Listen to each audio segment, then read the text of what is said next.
Vamos a charlar ahora con Mario Naindia. Mario Naindia, hablábamos al principio del programa, además del teatro de su obra de La Gran Place, de la formación del gobierno y de las dificultades de formación del gobierno nuevo en Euskadi. ¿Cuál cree usted que es el mayor escollo que tiene en este momento las negociaciones tal y como están? Pues quizá no se puede hablar de un único escollo, por desgracia. Yo creo que hay demasiados escollos y yo comprendo que la gente se ponga cada vez más impaciente y que exija a los partidos políticos y a los dirigentes políticos que se pongan de una vez de acuerdo, que hace casi más de 50 días que se han celebrado unas elecciones. Pero yo creo que las dificultades son enormes para la formación de ese gobierno. En primer lugar, porque las cosas no se han hecho bien, no a partir del 1 de diciembre, sino las cosas no se han hecho bien antes, durante la transición en Euskadi. Y hay datos que confirman esto. Por ejemplo, en Euskadi es la única comunidad autónoma donde no se formó nada parecido a una unión de todas las fuerzas democráticas contra el franquismo, sino que se formaron 3 o 4 organizaciones. La única coincidencia de las fuerzas políticas en Euskadi ha sido la aprobación del estatuto, pero después de ese estatuto no ha habido una política de consenso absolutamente imprescindible para decidir la propia estructuración interna del país, de Euskadi, qué relación debe existir entre diputaciones y gobierno. Y entonces Euskadiko Ezkerra desde hace muchos años está haciendo un esfuerzo para que hubiera una cierta distensión entre las fuerzas políticas, intentar hacer de puente, no descalificar a la gente ni a las ideologías políticas, pero no ha sido esa la tónica de la política vasca. Y entonces, después del 1 de diciembre, nos encontramos con que es posible formar un gobierno de coalición, pero las dificultades son bastante grandes porque está, por ejemplo, el tema del Lehendakari. El Lehendakari en Euskadi, lo mismo que en cualquier comunidad autónoma, tiene muchísima importancia porque son regímenes presidencialistas, o sea que es de alguna manera, y todas las comparaciones son odiosas, pues como si fuera el rey y el presidente de gobierno. Y después, usted ve con perspectivas actualmente a Vandrés presidente por esa labor de puente que dice que ha hecho Euskadiko Ezkerra en la transición, ¿le ve todavía con posibilidades de bueno, yo ser creo que sin ninguna duda Vandrés sería el mejor Lehendakari de Euskadi, sin duda, porque lo conozco mucho personalmente y creo que podía hacer la transformación que necesita la sociedad vasca y la política vasca, es llegar a acabar la transición, llegar a una sociedad democrática en la que toda la gente que vive en Euskadi se sientan ciudadanos de un país y que no se tenga en cuenta ni las ideologías políticas ni cuestiones de religión y no se descalifique a nadie, que es una tarea que parecía que en principio debía estar encomendada al gobierno anterior, al Partido Nacionalista Vasco, y no ha sido así. Y yo me alegro de que se forme un gobierno de coalición y sobre todo este gobierno tripartito que intentaría acabar esa transición. Y después, pues nosotros durante estas negociaciones hemos sido de lo más discretos e incluso ese tema fundamental del Lehendakari, pues no es que lo hayamos aparcado, pero no hemos insistido porque pensamos que hay que hacer muchísimo esfuerzo por que se forme en Euskadi un gobierno de progreso, un gobierno constituido por fuerzas nacionalistas vascas y fuerzas no nacionalistas vascas, para que toda la gente en Euskadi, sea nacionalista o no sea nacionalista, sienta, lo palpe, que en Euskadi manda la ley, que hay un Parlamento que representa a todos los ciudadanos y que hay un gobierno al que hay que controlar y que de alguna manera los sentimientos y las ideologías políticas quedan en un segundo plano y que hay que hacer esa transformación democrática que, insisto, no se ha hecho todavía. Y las posibilidades de formación de este gobierno con el partido de Garaikoetxea, con el Partido Socialista y Euskadiko Ezkerra, creo que siguen siendo bastante grandes, pero que hay dificultades ahí. Y creo que siguen siendo bastante grandes porque durante los últimos 6 años, durante todo el funcionamiento del Estatuto de Autonomía, ha habido una gran coincidencia entre el Partido Socialista, Euskadiko Ezkerra, y el propio Garaikoetxea, cuando era Lehendakari, sobre los temas que decidía el Parlamento Vasco, sobre las leyes, ley de educación, ley de territorios históricos, o sea, la propia estructuración interna del país, en el tema del euskera. Y lo que ocurre es que si Euskadi se hubiera acabado el proceso autonómico no habría ninguna dificultad en formar ese gobierno, pero queda la incógnita de que quedan importantes transferencias que están en el aire, en concreto la seguridad social, y entonces es verdad que no podemos exigir al PSOE de Euskadi que dé garantías de que va a ver esa transferencia, porque ese es un problema del gobierno vasco y el gobierno español, y por tanto un problema entre el gobierno vasco ya constituido y el gobierno español. Pero no es menos cierto que esas coincidencias políticas en el Parlamento vasco no se han dado a la vez en el tema autonómico y en el tema de la violencia. Y yo creo que son las grandes dificultades que hay que superar en la negociación, y confío que ese esfuerzo que han hecho tanto el partido de Garaikoetxea, particularmente desde el 1 de septiembre, y el Partido Socialista, la última etapa, que de ahí pueda salir un gobierno en el que se sienta representado la inmensa mayoría de los vascos y que consideren que ese gobierno representa al País Vasco y que todos somos iguales ante la ley. Me parece que es la transformación fundamental que exige la sociedad vasca.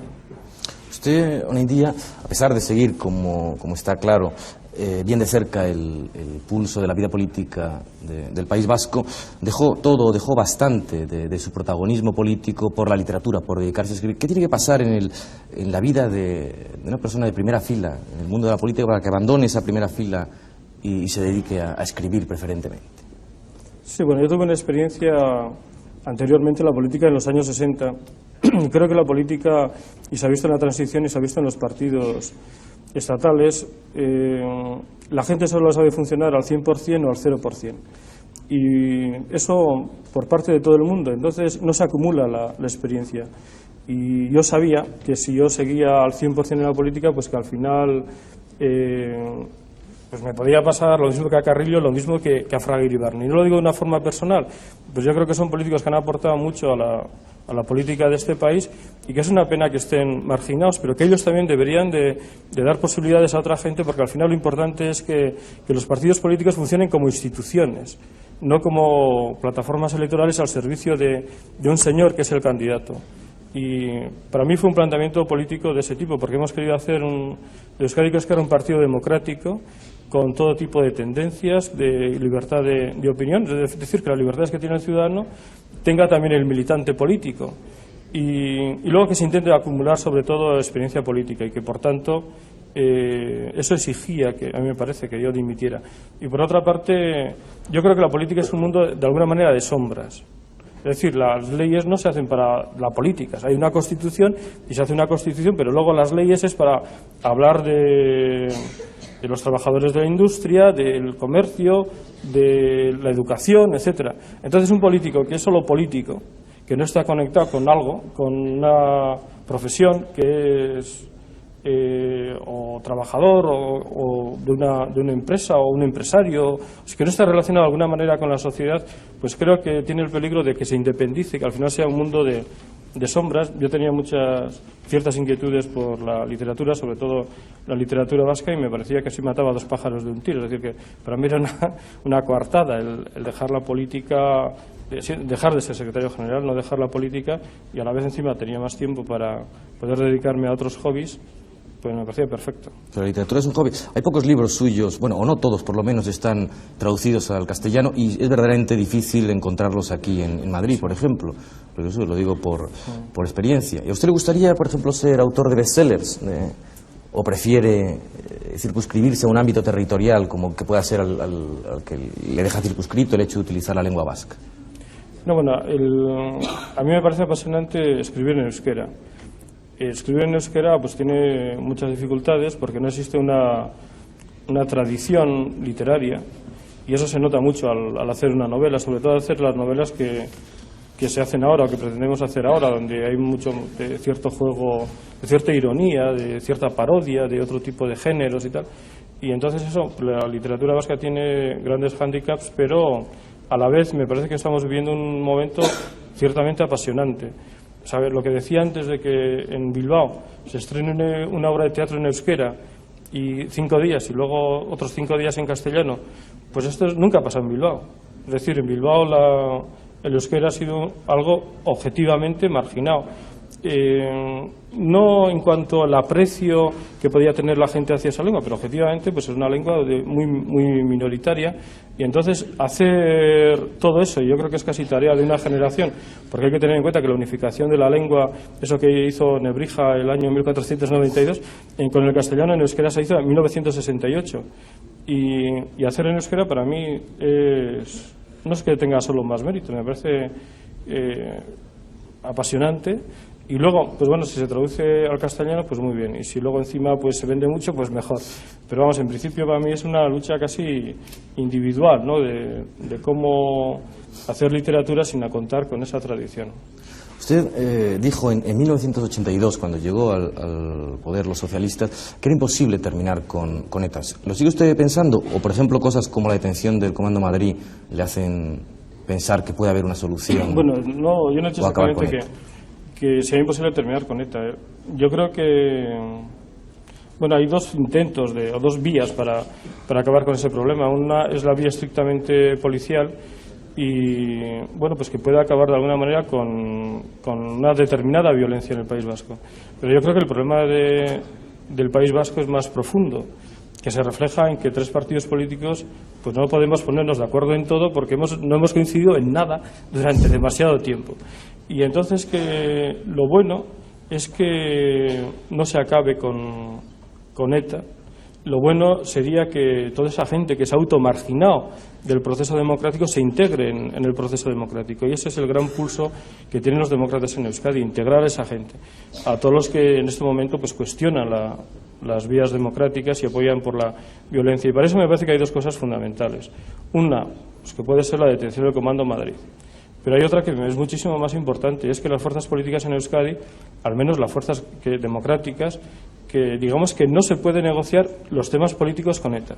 Hay que negociar con ETA. Y hay que resolver el problema de la violencia dialogando, pero no intentando resolver nuestros problemas, dando la representación a ETA para que resuelva nuestros problemas políticos. Y bueno, pues esta es una vía que yo creo que se está imponiendo poco a poco y que desde luego después de que se forme el gobierno, si se forma el gobierno en Euskadi, que no habrá ninguna duda, y a mí me parece que ese final se está acercando. Lo bueno es que toda esa gente que apuesta por la violencia se integre en la vía democrática, que no quede marginada, llena de odio y de rencor y cuestionándose todo. Usted me hablaba al principio del programa de que tenía un interés mayor por las mujeres vascas, Sí. por el desarrollo de las mujeres vascas que el de los hombres, que respondían al estereotipo barogiano. Decía usted, Sí. La sociedad vasca, que sigue siendo un matriarcado fuerte, ¿no? ¿Cómo se puede explicar entonces que la mujer, por ejemplo, aparezca tan poco en el mundo de la política o en el mundo cultural? Sí, bueno, hay una cierta división del trabajo, ¿no? Los hombres se dedican a una cierta vida pública. Y los hombres, sin embargo, a la cocina está un poco pero es alterado. No, por ejemplo, yo en la novela que hice en Gran Plaza intentaba confrontar el mundo de los hombres vascos que nos han educado con notable éxito a no exteriorizar nuestros sentimientos, a ser relativamente racionales o tener dominado esas cosas, y a la vez somos muy sentimentales, ¿no? Entonces hay que darle salida de alguna manera y la literatura es una buena vía.